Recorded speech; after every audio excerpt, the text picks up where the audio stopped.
नमस्ते, स्वागत है आप सभी का यौगिक लाइफ में। देखते ही देखते दिवाली आई भी और चली भी गई। लेकिन क्या आप जानते हैं कि हमारा हर त्योहार कुछ कहता है। वैसे हर त्योहार क्या कहता है या फिर दिवाली क्या कहती है, ये तो मैं आपको बताने ही जा रही हूँ। लेकिन उससे पहले मैं आप लोगों के साथ में ऑटम सीजन का डेली रूटीन शेयर कर चुकी हूँ। उसके लिंक डिस्क्रिप्शन में दे रही हूँ, आप जा करके चेक कर सकते हैं और ऑटम का डेली रूटीन देख सकते हैं। आज बात करेंगे विंटर डेली रूटीन की। सर्दियाँ शुरू हो गई है तो अब सर्दियों में कुछ होना चाहिए जो इस सीज़न के अकॉर्डिंग हो। हमारे ऋषि मुनि हमें बहुत सारी चीज़ें बता के गए हैं कि कौन से सीज़न में क्या खाना चाहिए, कैसे एक्सरसाइज करनी चाहिए, कैसे रहना चाहिए। लेकिन जैसे जैसे समय बदलता गया, हमारा रहन सहन बदलता गया और इन सब चेंजेस के चलते हम ये भूल चुके हैं कि हर सीज़न में कुछ हमारा रूटीन अलग होना चाहिए। और यही चीज़ यौगिक लाइफ के मीडियम से मैं आप लोगों को रिमाइंड करने आई हूँ। तो आज जानते हैं विंटर सीजन में हमारा रूटीन कैसा होना चाहिए। विंटर सीजन में सूर्य भगवान दक्षिण की ओर जाते हैं, उनका दक्षिणायन चलते रहता है और वो ज़्यादा ही दक्षिण की ओर जाते रहते हैं। क्या होता है कि दिन छोटे हो जाते हैं और रातें बड़ी हो जाती हैं। इन दिनों ठंड ज़्यादा पड़ने की वजह से बॉडी हीट भी काफ़ी ज़्यादा रहती है और वो बरकरार रहती है। इसकी वजह से बाहर सर्दियाँ, अंदर बॉडी हीट, तो अग्नि भी काफ़ी अच्छे से तैयार होता है। थोड़ा सा हैवी फूड अगर आप खाते भी हैं तो वो आराम से पच जाता है। इन दिनों कुदरत ने भी हमें बहुत कुछ दे के रखा है। तो जनरली सर्दियों की वजह से बाहर की ओर कीटाणु भी कम पनपते हैं और अंदर की ओर इम्यूनिटी भी काफ़ी अच्छी होती है। इम्यूनिटी इसलिए अच्छी होती है क्योंकि हमारे जो 3 दोष है, वात, पित्त और कफ, वो तीनों संतुलित होते हैं। इसीलिए विंटर सीजन को हेल्थी सीजन कहा जाता है। अब चाहते हैं विंटर सीजन में आहार कैसा होना चाहिए। ऑलैंड और ये जो सीज़न है ये बॉडी बिल्डिंग का सीज़न है। मतलब इन दिनों आप जो कुछ भी न्यूट्रिएंट्स पाते हैं वो पूरे साल की इम्यूनिटी बनाते हैं। तो इसकी वजह से खाने के पीने के ऊपर बहुत अच्छे से ध्यान रखना ज़रूरी है। अब अग्नि ज़्यादा होता है, अग्नि ज़्यादा होता है, मैं कब से बोले जा रही हूँ। इसका मतलब क्या होता है, आराम से ज़्यादा बहुत सारा घी तेल डाल करके बहुत सारा हैवी खाना खा सकते हैं, फैटी फूड आप खा सकते हैं। ये आपके लिए, सेहत के लिए काफ़ी अच्छा रहेगा। दूध और दूध से बनी मिठाइयाँ आप बहुत खा सकते हैं, बर्फ़ी खा सकते हैं, लड्डू खा सकते हैं, गुजिया खा सकते हैं, मीठी चीज़ें बना करके खा सकते हैं, तो वो आराम से पच जाएगी और ये काफ़ी सारी ताकत भी देगी। जैसे कि मैंने कहा कि हमारा हर त्योहार कुछ कहता है, तो दिवाली में हम ये सब बनाने की शुरुआत करते हैं। हमें मतलब बहुत पुराने ज़माने से ये रीत चलती आई है कि जब भी दिवाली शुरू होती है अच्छा अच्छा खाना बनता है, घरों में अच्छी अच्छी चीज़ें बनती है और दिवाली से ही हैवी चीज़ें खाना शुरू करते हैं हम लोग। मिठाइयाँ, दूध, घी, तेल तो मैंने कहा जम करके खाना है आपको।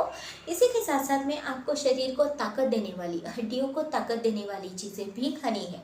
जैसे कि गोंद के लड्डू हो गए, मेथी के लड्डू हो गए, मेथी पाक हो गया, उड़द के लड्डू हो गए, मूंग के लड्डू हो गए। ये बहुत ही पौष्टिक चीज़ें हैं जो आपके शरीर को काफ़ी अच्छे से ताकत देने में मदद करती है। ये चीज़ें खानी है। इन्हीं के साथ साथ में आपको गुड़ काफ़ी सारा खाना है।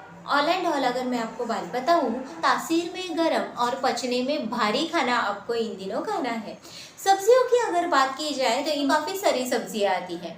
अगर आपको फॉर एग्जांपल समझाना चाहूँ तो मेथी, पालक, गाजर, गोभी, मटर, मूली, ऐसी सारी चीज़ें इन दिनों बहुत मिलती है और आपको बहुत सारी खानी भी है। भूख भी बहुत लगती है, तो उस हिसाब से थोड़ा सा हमारा खाना पीना होना चाहिए। बैंगन भी काफ़ी अच्छे मिलते हैं। बैंगन का भरता जनरली खाने का बहुत से रीजन्स में हमारे देश के, तो बैंगन का भरता लोग प्रेफर करते हैं। बैंगन का भरता भी अपने आप में काफ़ी गर्म होता है और काफ़ी अच्छा होता है। तो इन दिनों मिलने वाले जो बैंगन है वो आपको जनरली कोई भी प्रॉब्लम नहीं करते हैं।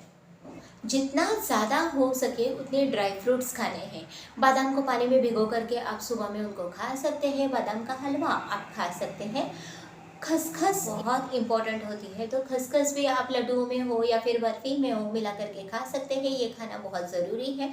खसखस अपने आप में गर्मी पकड़ती है और हड्डियों के लिए कमाल की साबित होती है। ये तो बात हो गई खाने पीने की।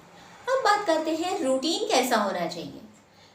अब बात आ गई फिर से दिवाली के ऊपर कि दिवाली में हम लोग ऑयल मसाज, अभ्यंग स्नान शुरू करते हैं। तो ऑयल मसाज का इम्पोर्टेंस दिवाली से लेकर के ही आगे है। दिवाली में पहला हम लोग ऑयल मसाज करके और स्नान करते हैं।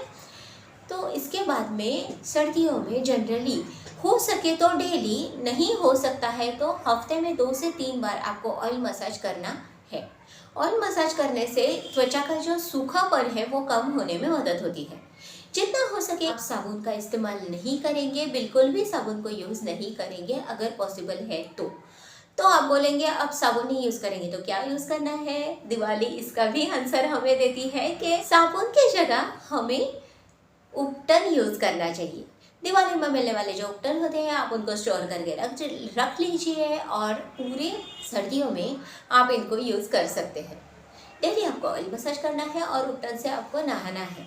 इससे फ़ायदा ये होता है कि स्किन में एक ग्लो आना शुरू हो जाता है और स्किन से होकर के मसल्स में फ़ायदा करता है, मसल्स से होकर के आपकी हड्डियों में फ़ायदा करता है। तो हड्डियों को स्ट्रॉन्ग करने का काम ऑयल मसाज से होता है। आपको स्वेटर्स का, शॉल का, सॉक्स का यूज़ करना चाहिए। अगर आप पहनना चाहते हैं तो घर में चप्पल भी पहन सकते हैं। आपका सोने का कमरा हमेशा वार्म होना चाहिए।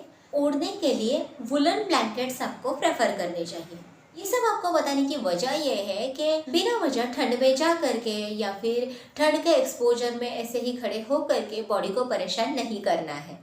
इतनी ज़्यादा केयर हमारे शास्त्रों में हमारे शरीर के लिए करने को बोला है। इसी के साथ साथ में इन दिनों हैवी एक्सरसाइज आप कर सकते हैं। जिस भी हैवी एक्सरसाइज में आप जाना चाहते हैं, आपको जिम करना चाहते हैं या फिर हैवी योगासन करना चाहते हैं तो वो भी आप कर सकते हैं। रादर आपको करना चाहिए क्योंकि जम के खाना है तो जम के एक्सरसाइज भी करनी है। ये आपकी इम्यूनिटी के लिए अच्छा होगा, पूरे साल आप बीमार नहीं पड़ेंगे। इसी के साथ साथ में एक इम्पॉर्टेंट चीज़ आपको करनी है कि आपको सनबाथ कंपल्सरी लेना है। सनबाथ आपको लेना ही लेना है। विटामिन डी बहुत अच्छे से तैयार होता है। ये तो था विंटर सीजन में क्या क्या करना चाहिए। जनरली आप बोलेंगे कि सब कुछ तो करने को ही बोल रहे हो तो कुछ तो होगा जो करना नहीं है। जी बिल्कुल है। तो क्या करना नहीं है, इन दिनों आपको ठंडी तासीर की चीज़ें नहीं खानी है। जनरली आइसक्रीम, कोल्ड ड्रिंक्स नहीं लेंगे। तरबूजे के जैसे ठंडी तासीर वाले फ्रूट्स इन दिनों नहीं खाएंगे। दोपहर में बिल्कुल नहीं सोना है। बस डोंट्स में सिर्फ ये 2 या 3 ही चीज़ें हैं, बाकी तो सब कुछ करना है। तो कैसा लगा आपको डेली रूटीन फॉर विंटर, आप मुझे कमेंट करके ज़रूर बताइएगा। आशा करती हूँ आज की वीडियो आपको पसंद आई होगी। पसंद आई है तो उसे लाइक ज़रूर कीजिएगा, शेयर कीजिए अपने दोस्तों के साथ, सब्सक्राइब कीजिए मेरे चैनल को, also press the bell icon and मिलती हूँ आपसे नेक्स्ट वीडियो में। तब तक के लिए be happy, keep smiling, take care, keep doing yoga and bye.